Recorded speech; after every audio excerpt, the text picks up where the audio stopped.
Hello, people of YouTube. My name is Steve Gray, and thank you for watching. Today, we are talking about Jujutsu Kaisen Season 1, Episode 23. We only have one episode left, and I am getting rather sad because I really like this anime. This has been one of my favorite anime so far this winter season. I know technically when you're seeing this, I think it'll technically be spring. I believe tomorrow is the 20th, which is when I'm going to be uploading this. And it will be spring. So yay, happy spring, getting warmer. Daylight savings time hit. So it's actually light out right now. I can see the sun still. It's setting. Keep in mind it is setting right now where I am. It's about 6:49 p.m. as I'm recording this. But I am just happy that it's not 4 o'clock and dark like it was in December. That shit is depressing. So we start this off with Itadori fighting one of the curses. And he is just hamming on this thing, showing off all the skills he learned with Todo. He's not using his black whip style technique, if I'm remembering the name correctly, which I'm probably not. And he's just hammering the crap out of this thing. Meanwhile, Kujisaki and Fujiguro are trying to play whack-a-mole. And that's basically what it is. Kujisaki even mentions, hey, this is kind of like a game of whack-a-mole. They're just cutting them up one by one. And then, out of nowhere, something takes Kujisaki out of the domain. We don't know if it's a cursed user or a demon or curse itself. We actually learn that at the end of the episode, that yes, it is most likely a curse. And it looks very kind of flamboyant, I guess is the best way to describe it. Like a very flamboyant man, muscular man. Think Armstrong in Full Metal Alchemist. I feel like a little bit similar vibes, but not as flamboyant. So little more flamboyant than Armstrong. But that's what we're dealing with. So while this is happening, Fujiguro ends up figuring out that this whack-a-mole game, there's something more ominous about it. And we learn more information about Sukuna's fingers as well. And Sukuna actually makes a brief presence in this, just kind of laughing, because I think he realizes that Fujiguro is getting stronger. And I think at some point he wants to fight Fujiguro, because I think Fujiguro has a lot of abilities, a lot of powers, that his mental state is unfortunately disturbing him from learning. We find that out from Gojo, where Gojo was telling him, there's a difference between dying to win and risking your life to win. So, there's a difference. He's like, he needs to think more about dying to win than risking his life to win, because Fujiguro has this kind of terrible, toxic mindset that, in a worst case scenario, I'll die in the process, but I'll be a hero. And even Gojo mentions to him that, with that kind of mindset, you're not even going to be as strong as Nanemi. You'll never even surpass him. And as we know, Nanemi is incapable of creating his own domain, which is kind of crappy because he'd probably be more powerful. So what does Fujiguro do as he's fighting one of the, I think they're called fingerlings, is the technical term for them. Very similar in status to the crazy finger curse that we saw earlier that got a hold of one of Sukuna's fingers. Looks similar, not exactly the same. Seems to have more just, powerful energy. It's got kind of like this grayish, orangish aura is the best way to describe it. It's like a very dull yellow. It can shoot cursed energy. It's kind of crazy, very powerful. Ends up knocking Fujiguro out. This is when he goes back to that conversation with Gojo. And then he is able to create an incomplete domain. You heard that right. His face looks hella creepy. I'll put up an image of him looking super friggin' creepy. And he releases his domain, which is it reminds me of the Shadow Realm from Yu-Gi-Oh!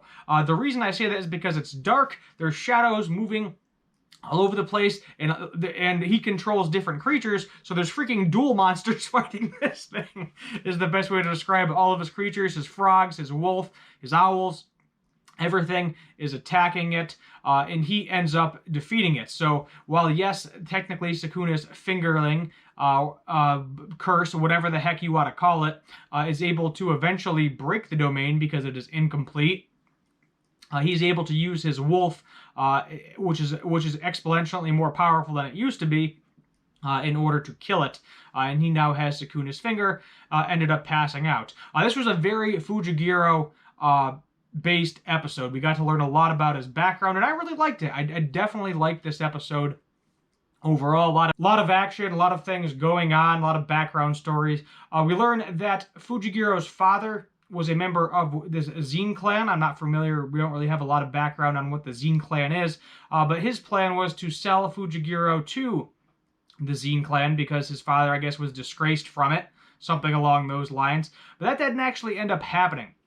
What actually ended up happening was Gojo stepped in, and then he kind of said, hey, you know, I'll take him from you. We'll make him a Jujutsu sorcerer. We'll make him powerful in order for him to gain, you know, kind of more wealth and fame is the best way to describe it.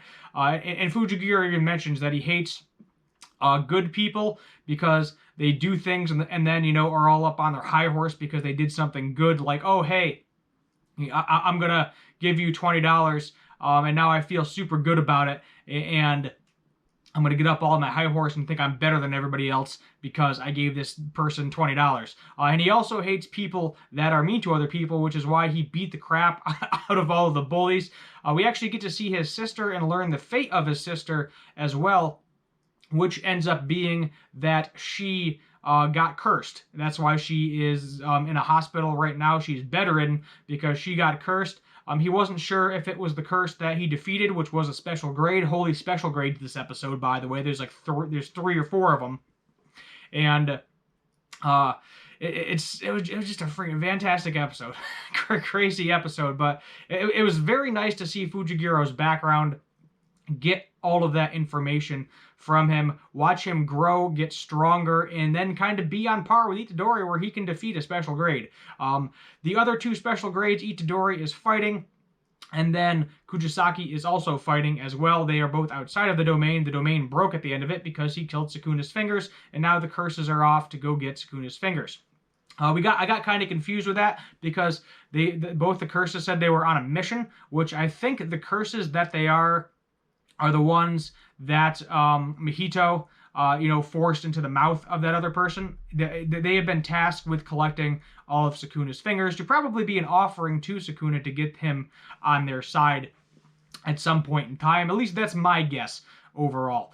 Because Itadori is probably going to try to, surpass this curse, whose name we do not know yet, where he is very pretty but has a giant creepy thing on his back. He has some sort of waste power, and he said he's a wasp. He grows kind of like blood wings. Also, the other curse that Itadori was fighting as well somehow splits blood like acid, which you need to avoid that, needless to say. I think if Itadori was going full strength, he'd be able to exercise this curse fairly easily, but I think he's also trying to test out his abilities and test out new moves on it as well, so I'm sure the smaller of the 2 will probably die fairly easy. They called each other brothers, so somehow they're related. Maybe they're based out of the same thing.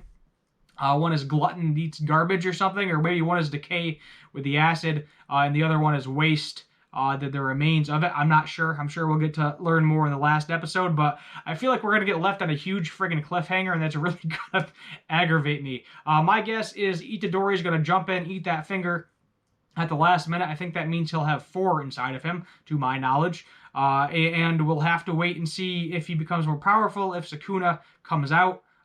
It wouldn't surprise me if Sukuna made an appearance. We haven't seen Sukuna in a very long time.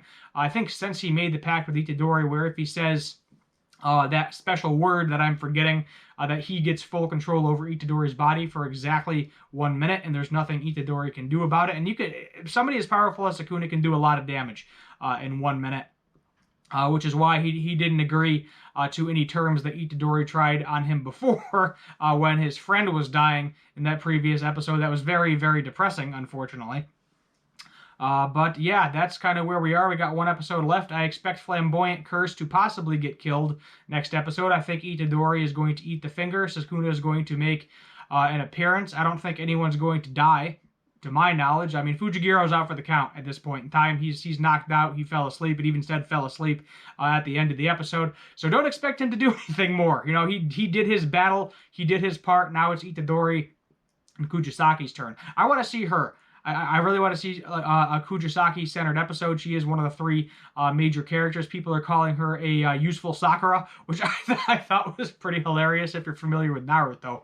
But we'll just wait and see what happens. This one's getting 9 out of 10. I think I gave something else a 9 out of 10 this week, too. Excellent. As close to perfect as you're going to get. My 10 out of 10s are hard to come by. I am a stickler for not fully giving it 10 out of 10. But this is definitely another one of those episodes where I probably would watch it again if I was looking to reminisce on the show. Let me know what you think in the comments down below. Hit that subscribe button, turn on that notification bell, leave a like, and as always, that was better. Have a good one.